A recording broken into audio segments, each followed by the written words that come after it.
Hi అండి, welcome to hostel Rajapudi kitchen vlogs అండి. First అయితే ఒక ఆనియన్ తీసుకొని ఈ విధంగా పొడుగ్గా కట్ చేసేసేయండి. ఇలా కట్ చేసిన తర్వాత ఈ ఆనియన్స్ పైన ఇప్పుడైతే మనము ఇంట్లో టీ పొడి ఉంటుంది కదండి, ఆ టీ పొడిని అయితే ఒక 2 టేబుల్ స్పూన్ల టీ పొడిని అయితే వేయండి. ఇలా టీ పొడి వేసిన తర్వాత ఇలా బాగా కలిపేసేయండి, చేతితోటి కానీ స్పూన్తో కానీ.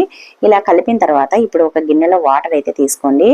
ఒక టీ గ్లాస్ అంత వాటర్ తీసుకొని దాన్ని ఇలా బాగా వాటర్లో కలిసేటట్టుగా కలిపేసేయండి. తర్వాత దీన్ని స్టవ్ పైన పెట్టేసి బాగా మరగనివ్వాలన్నమాట. ఇది ఒక హాఫ్ గ్లాస్ వచ్చేంత వరకు మరగనివ్వాలి. ఇలా బాగా మరిగిన తర్వాత స్టవ్ ఆఫ్ చేసేసేయండి. స్టవ్ ఆఫ్ చేసి బాగా చల్లారనివ్వండి, పూర్తిగా చల్లారాలి. ఇలా టీ ఫ్లేవర్ వస్తుంది అనమాట, అంటే టీ డికాక్షన్ ఉంటుంది కదా, ఆ ఫ్లేవర్ వస్తుంది. తర్వాత ఇంకా వడగట్టేసి ఇప్పుడైతే ఈ వాటర్ని తీసుకొని దీంట్లో మనం డైలీ ఏ ఆయిల్ అయితే వాడతామో ఆయిల్ కలిపేసేసి తర్వాత ఇలా ఒక కాటన్ తోటి కనుక మనము పాయిల్ తీసి జుట్టుకు పట్టించామనుకోండి, హెయిర్ ఫాల్ అవుతున్నా అలాగే చుండ్రు ఉన్న పూర్తిగా తగ్గిపోతుంది, జుట్టు కూడా బాగా పెరుగుతుంది. తప్పకుండా